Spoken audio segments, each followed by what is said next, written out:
Hello students, आज हम करने जा रहे हैं क्लास 9th का जीवन की मौलिक इकाई चैप्टर में से एमसीक्यू क्वेश्चंस। आप सबको पता ही है कि हमारे पास मेनली एग्जाम में, स्पेशली सेट एग्जाम में because of corona disease MCQ type question या कह लो 1 मार्क्स के क्वेश्चन पूछे जाते हैं। तो उनको किस तरह से आपने लर्न करना है, कौन से पोर्शन के ऊपर ज्यादा ध्यान देना है, उसके बारे में हम डिस्कस करने जा रहे हैं। तो without time wasting let's start with our chapter जीवन की मौलिक इकाई।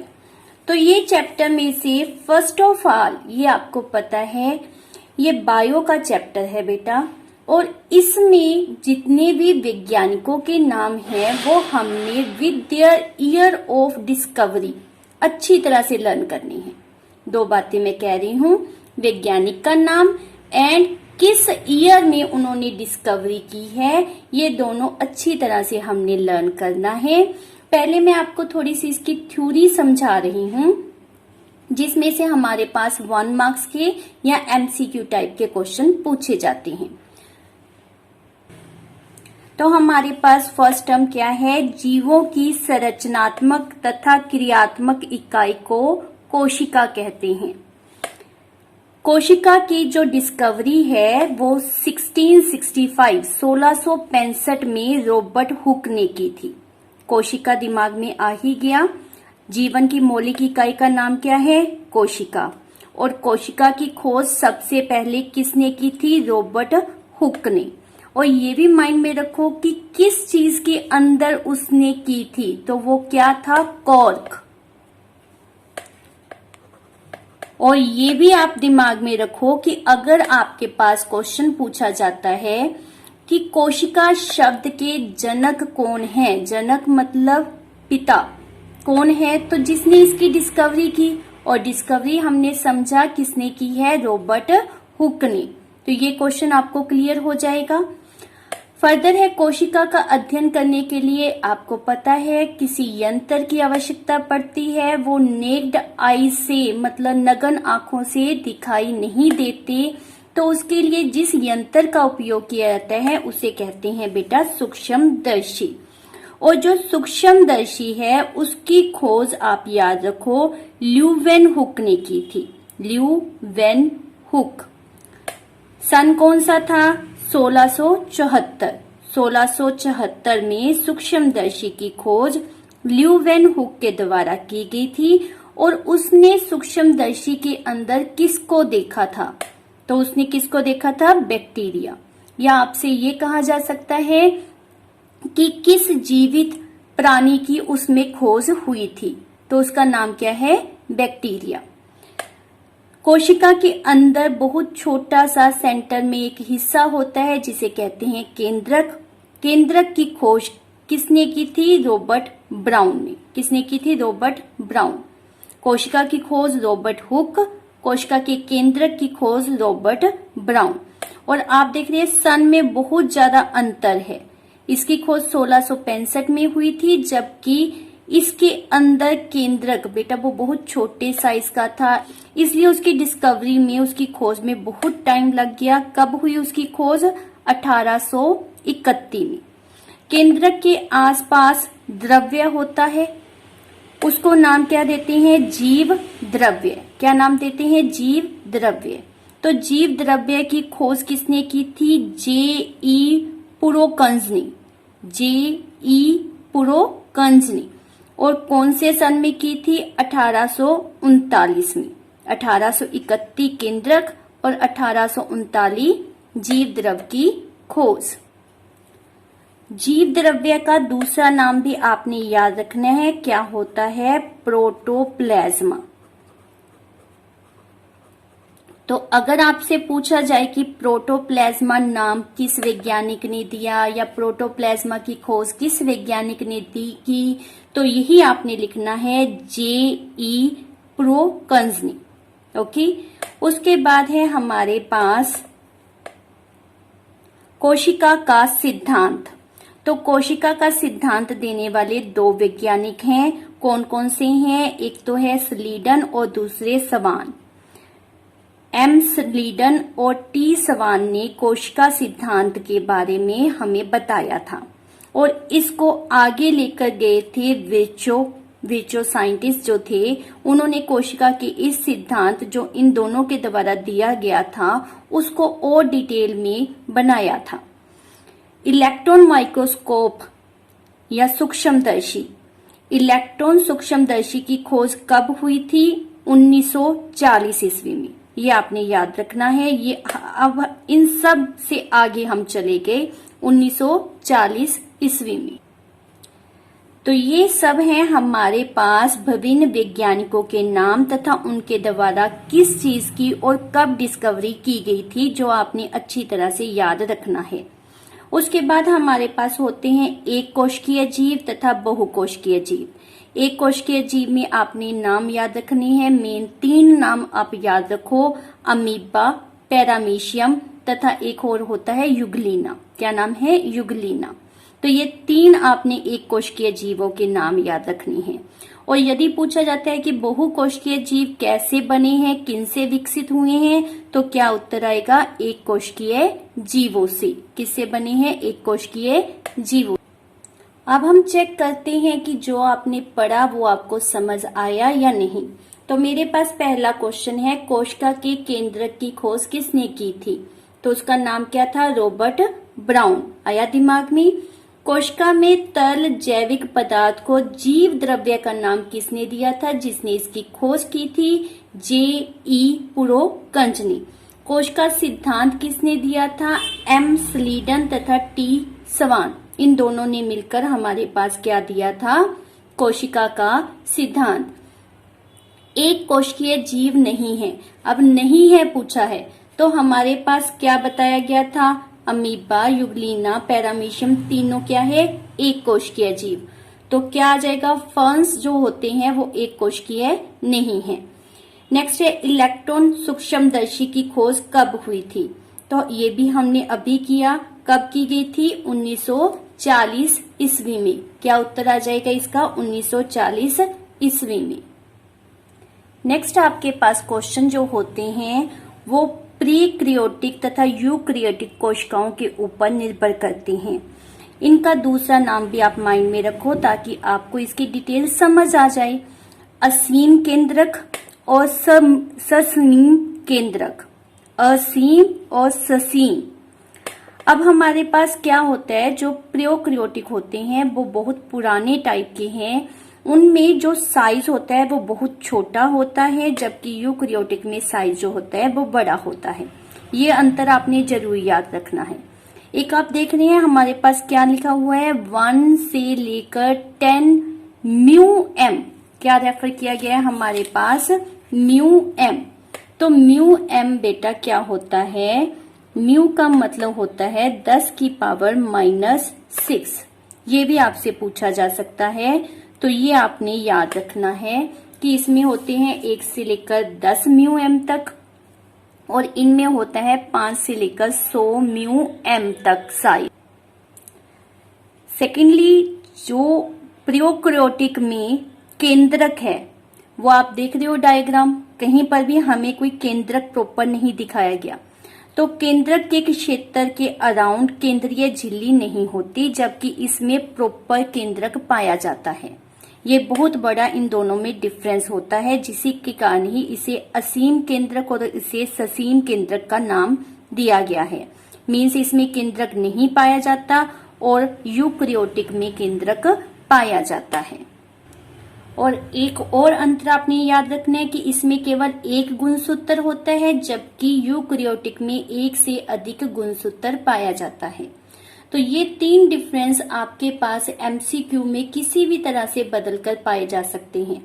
जैसे कि हमारे पास पूछ लिया जाता है कि कौन सा गुण प्रोक्रियोट का नहीं है, वो लिख देंगे इसका आकार बड़ा होता है, बाकी सारे इसी के पॉइंट लिख देंगे। तो आपको पता है इसका आकार क्या होता है? छोटा होता है, तो यह गुण प्रोक्रियोटिक का नहीं है।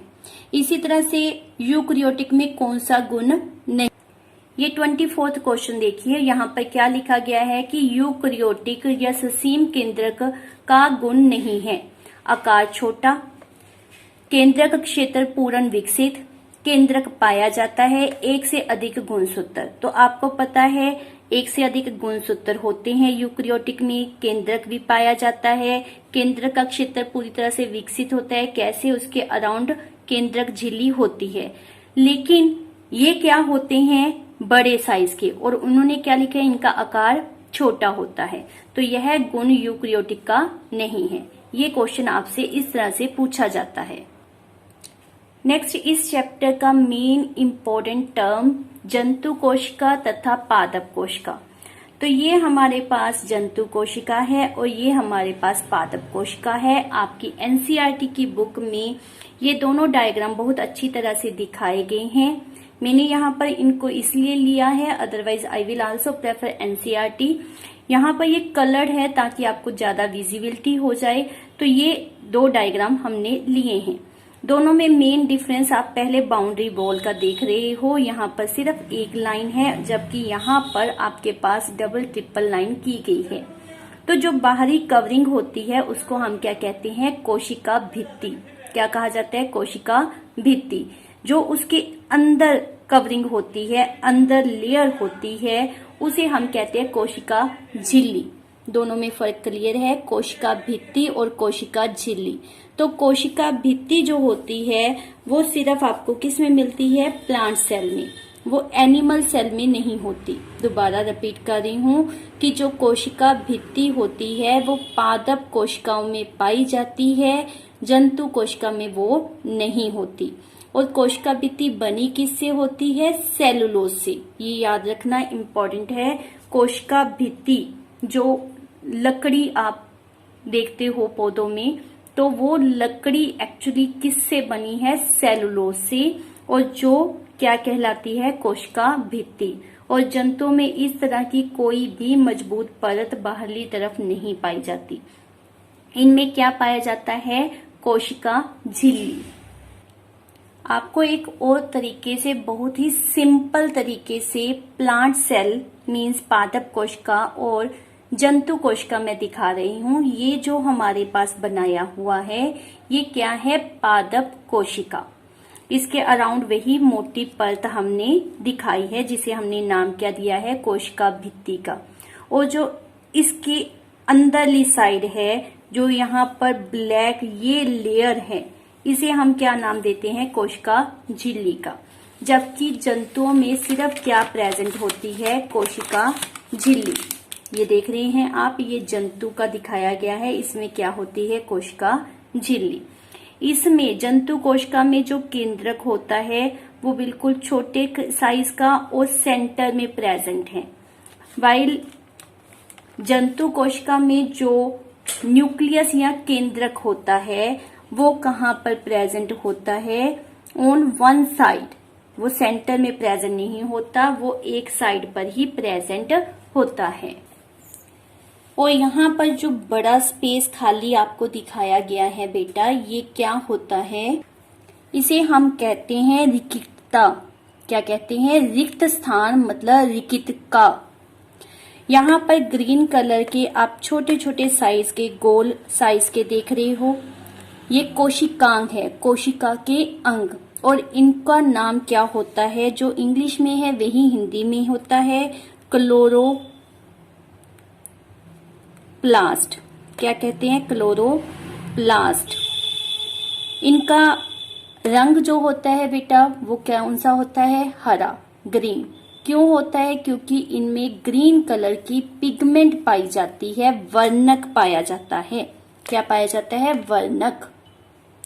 और यही हरे रंग का वर्णक जो होता है ये प्रकाश संश्लेषण के लिए हमें चाहिए होता है।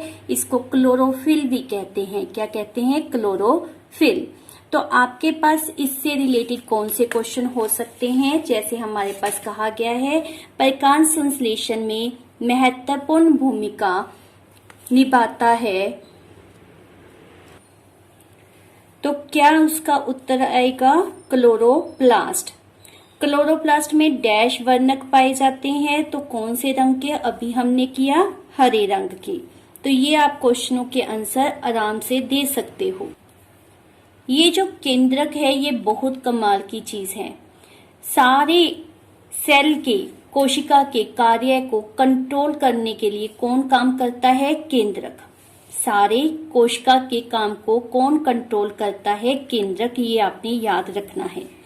और केंद्रक के अंदर ही पाए जाते हैं बेटा गुणसूत्र। क्या पाए जाते हैं? गुणसूत्र, या आप याद कर लो क्रोमोसोम। उन्हें क्या कहते हैं? क्रोमोसोम। ये आपने याद रखना है। केंद्रक सारी कोशिका के काम को नियंत्रित करता है। उसके अंदर गुणसूत्र या कह लो क्रोमोसोम पाए जाते हैं। क्रोमोसोम का काम क्या होता है? आनुवंशिक गुणों को कंट्रोल करना। मतलब पिता के गुण बच्चे में या माता पिता के गुण बच्चे में आते हैं, वो किससे आते हैं? क्रोमोसोम के द्वारा। ठीक है। और एक बात और याद रखो कि क्रोमोसोम को बनाने के लिए क्या चाहिए होता है? एक डीएनए और दूसरा प्रोटीन। क्रोमोसोम इन दो चीजों से बना होता है, डीएनए तथा प्रोटीन। डीएनए आपके माइंड में होगा, इस तरह की आकृति होती है डीएनए। डीएनए की आकृति के ऊपर यहाँ पर कुछ लिखा होता है, जैसे ACGT, कुछ इस तरह से हमारे पास नेमिंग की गई होती है। इनको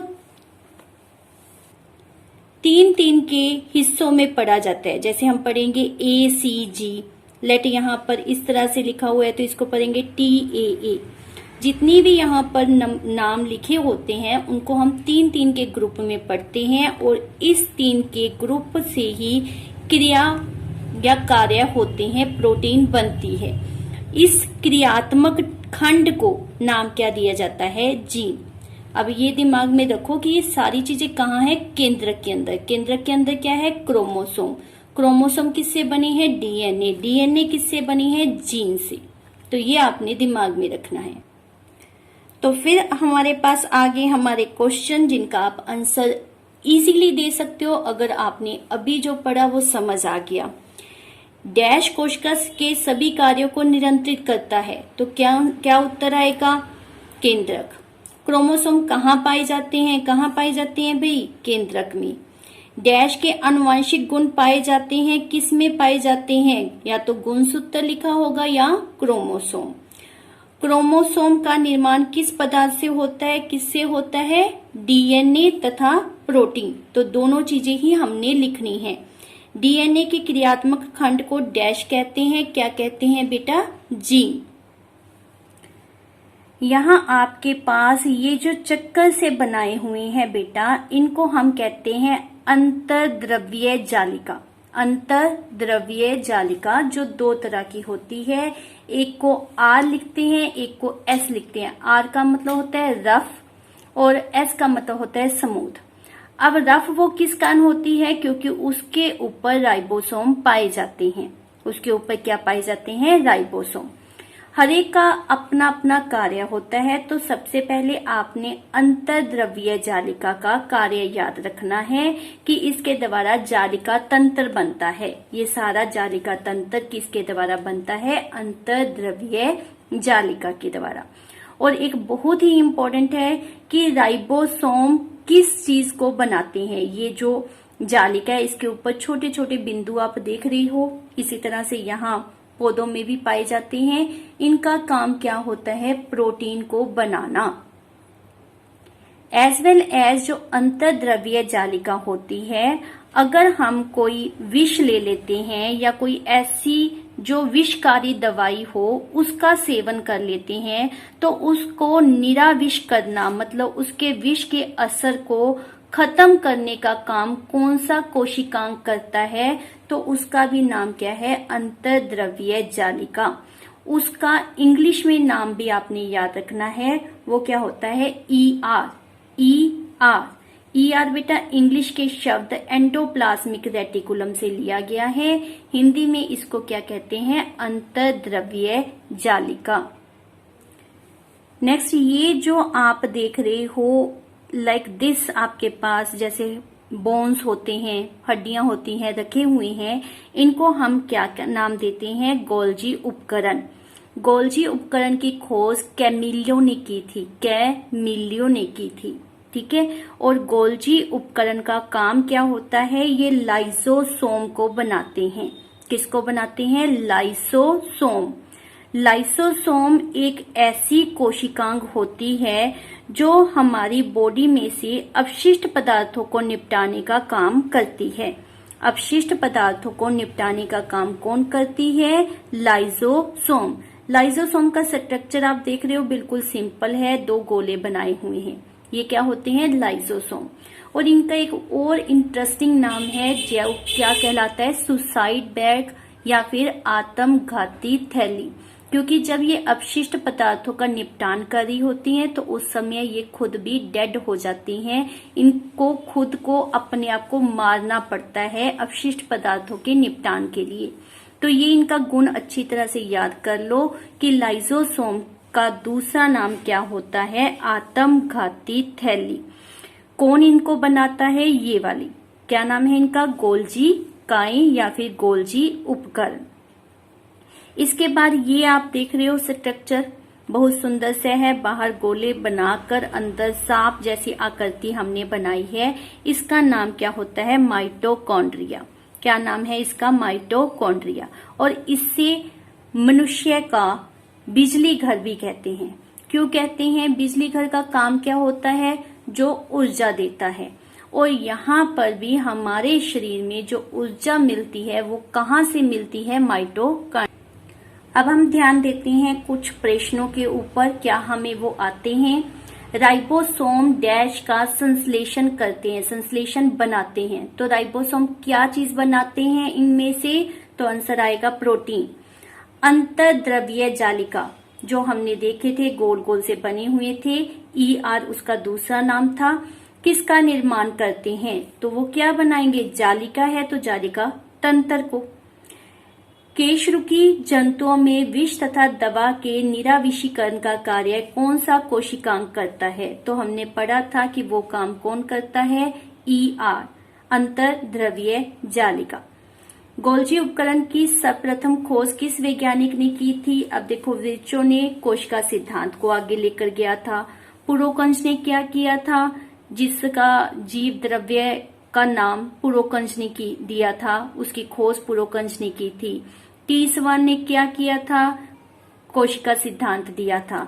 तो कैमिलो रह गए हमारे पास, और मैंने पहले भी बताया है कि गोल्जी उपकरण की खोज किसने की थी, कैमिलो ने। लाइसोसोम का निर्माण डैश के द्वारा किया जाता है, जो बोन्स की तरह आकृति बनी थी। तो कौन करता है उसका, गोल्जी उपकरण। जंतु कोशिका का अंग नहीं है, जंतु कोशिका में सिर्फ एक बाउंड्री थी, उसके बाहर डबल या ट्रिपल बाउंड्री नहीं थी। तो कोशिका भित्ति जंतु कोशिका में नहीं होती। डैश कोशिका का बिजली घर है, तो कौन कोशिका का बिजली घर होता है बेटा, माइटोकॉन्ड्रिया। तो like this I have touch all the topics present in this chapter. इस चैप्टर में जितने भी टॉपिक आते थे मैंने उन सबको डिस्कस किया है। एक और क्वेश्चन मुझे दिख रहा है, डैश ठोस तथा तरल पदार्थों की संग्राहक थैलियां होती हैं, तो उसका नाम याद रखना है। संग्रहण कौन करता है, रसधानी। रस से आपको माइंड में भी आएगा तरल पदार्थ, है ना। तो तरल पदार्थ और ठोस पदार्थ दोनों को संग्रहण करना मतलब इकट्ठा करके रखने का काम कौन करता है, रसधानियां। नेक्स्ट, ये डायग्राम सभी के माइंड में आया, बच्चों को ये बनाना भी बहुत अच्छा लगता है। क्या चीज है ये है तंत्रिका तंत्र, तंत्रिका तंत्र। तो इससे रिलेटेड हमारे पास क्या क्वेश्चन आता है वो भी देख लें। हमारे पास लिखा हुआ है मानव शरीर की सबसे लंबी कोशिका कौन सी है, तो तंत्रिका तंत्र या फिर उसको क्या कहते हैं, तंत्रिका कोशिका। क्या कहते हैं, तंत्रिका कोशिका। तो ये आप लिख सकते हो।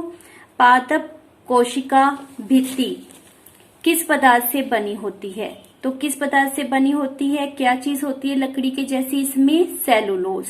तो वो भी आप अपनी तरफ से दे सकते हो।